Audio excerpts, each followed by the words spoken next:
How's it going, everybody? You're watching Then About Tech, and today I'm gonna answer the single question everyone's thinking about. Should I buy the new iPhone 16? So the way this is gonna work is I'm gonna give you just the information you actually wanna know, the relevant information, what's actually new about the 16 and 16 Pro, and of course, after that, I'll tell you if you should get one. Well, let's get started. Okay, so I'm gonna separate this video in two sections. First, we're gonna talk about the iPhone 16 and 16 Plus, and then we're gonna talk about the iPhone 16 Pro and 16 Pro Max, because as you probably know, those are very different smartphones. So beginning with the iPhone 16, great news, Apple didn't increase the prices. So the iPhone 16 and 16 Plus are priced exactly the same as the iPhone 15 and 15 Plus. So $799 for the entry-level 16 and $899 for the 16 Plus. Great news. Another thing that didn't change is screen size and the iPhone size overall.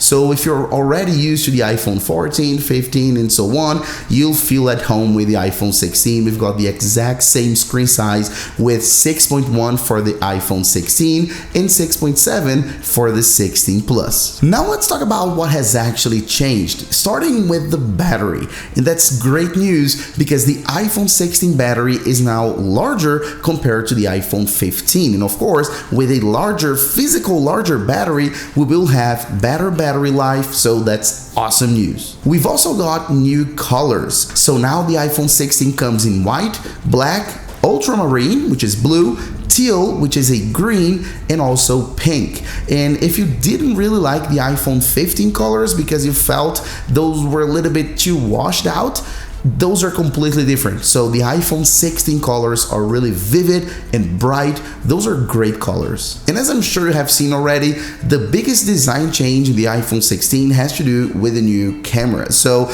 there's a new orientation in the camera module. So instead of being diagonal, now they are vertical. So it's a slightly different change. It's going to be very similar to the iPhone 10, 11, 12. So vertical design. And since we're talking about camera, of course we have to talk about the new button. There's a brand new button called Camera Control. This new button lives below the power button on the side of your iPhone, and it's actually pretty clever. It's not a simple button.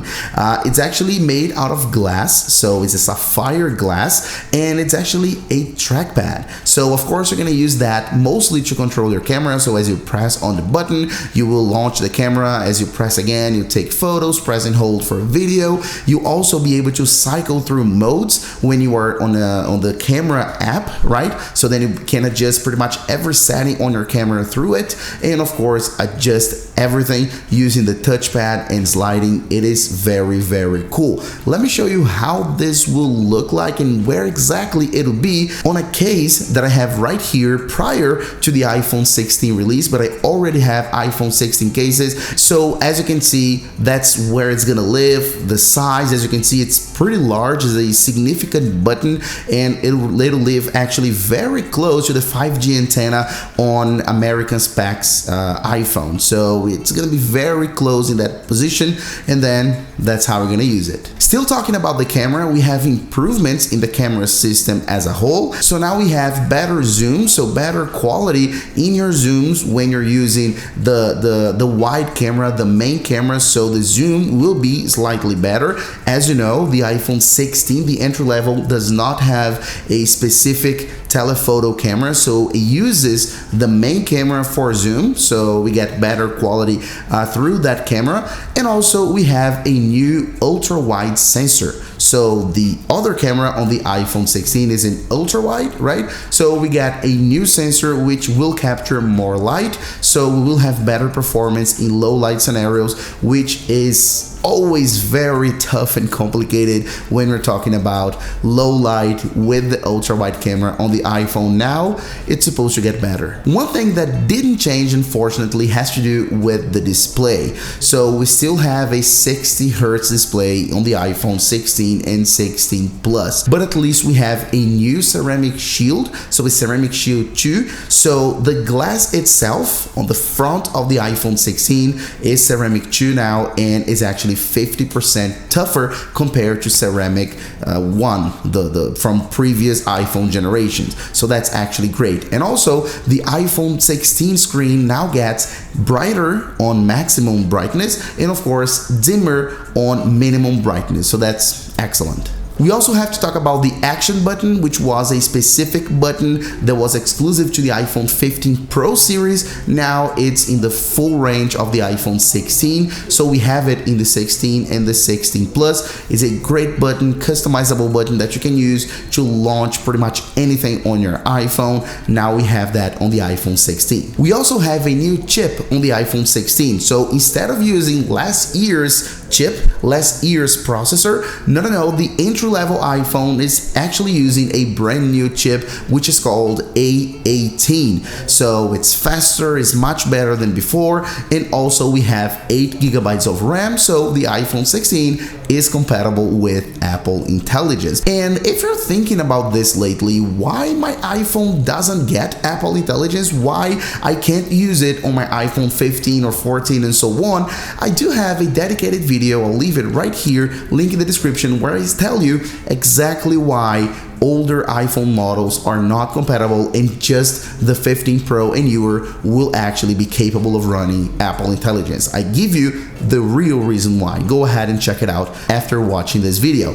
And last but not least, we also have faster wireless charging on the iPhone 16, the entry-level 16, with up to 25 watts. Now let's talk about the flagship top of the line iPhone 16 Pro and 16 Pro Max. So first things first, we have something different right out of the bat, because Apple, after many years, has actually increased just a little bit the size of the iPhone 16 Pro. So now instead of 6.1 inches on the entry level, we go to 6.3, and instead of 6.7, we go to 6.9. So the iPhone display got slightly larger, but not only the display, the actual iPhone 16 Pro and 16 Pro Max, the whole phone, it's a little bit wider and a little bit taller as well, but it's just a teeny tiny thing. All right, you probably won't even notice that much, but it is slightly larger. But great news is same pricing again. So 16 Pro starts at $999 and then $1,200. We've got the same battery improvements we've got on the iPhone 16 series, so larger battery, better battery life. We've also got new colors, so we now have black titanium, white titanium, natural titanium, and desert titanium, which is slightly gold, a little bit copper maybe, but it's kind of shiny, so it's a good new color. If you miss the old gold colors, you'll love desert titanium. One thing that you probably won't love is the fact that the design is exactly the same. There's absolutely no difference compared to the iPhone 15 Pro and 14 Pro and so on.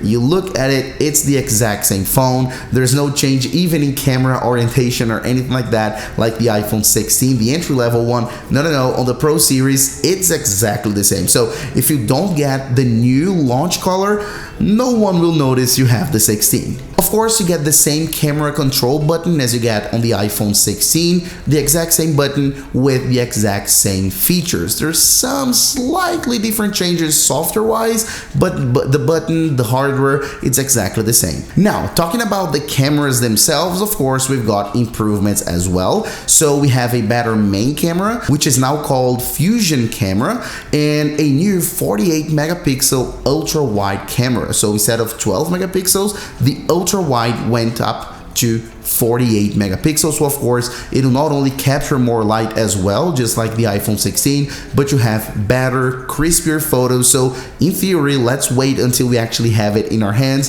In theory, the ultra wide is getting a huge increase in the iPhone 16 Pro series. And of course, the third camera is not left out, so it has a better telephoto camera as well, so better photos when we are zooming in. Of course, just like last year, we still have the ProMotion display on the iPhone Pro series, so we have 120 Hertz, unlike the iPhone 16, of course, which is unfortunate. And we also get, of course, the same ceramic shield too, so 50% tougher glass on the iPhone, and the same brighter display on maximum brightness and dimmer display on minimum brightness as well. Of course, we're gonna keep the action button just like last year on the iPhone 15 Pro. The 16 Pro will keep the action button, and we have actually a new chip for the 16 Pro. So instead of using the A18, we're using the A18 Pros. And then last but not least, same story, faster wireless charging as well, up to 24 watts when you are charging your iPhone wirelessly, either through MagSafe or through Qi 2 standard. So after seeing all of this, all of the details and everything new with the iPhone 16 and 16 Pro series, now you want the answer, right? So should I buy one or not? And the thing is, considering they are exactly the same price as last year's iPhones, I think it's actually a great deal because you'll be able to get all of the new stuff. Maybe your iPhone currently does not support Apple Intelligence, those devices will. You will get all of the benefits of the newer battery, faster charging, of course, new processor, better camera. So you will get definitely a way better smartphone, paying pretty much the same as last year's phone. So if you're coming from a slightly older iPhone and you're thinking about upgrading, I think it's a great idea to go ahead and get the 16, simply because, as I said, prices are very, very similar. But if you already own an iPhone 15 or 15 Pro, if you already own a very current new iPhone that just came out, I just see no point of updating to the new iPhone 16. You probably won't notice much of a difference if you are already coming from a modern phone. But there's one very important thing to keep in mind. If you find a good deal, a good discount price on the iPhone 15, for example, and you don't really care that much about Apple Intelligence, it's a great idea to get an iPhone 15 or 14 for this exact same reason. Like, you're getting a relatively similar phone, but with a great discount. So keep that in mind. It's a better phone, it's updated and all that, but it's not all that different. So consider the deals you'll be able to get, because maybe it could be worth it going ahead and buying the new iPhone 16, but maybe not. Maybe you should just stick to the iPhone 14 or 15 because it's similar. All right. So thanks a lot for watching, and I'll catch you in the next videos, guys. Bye bye.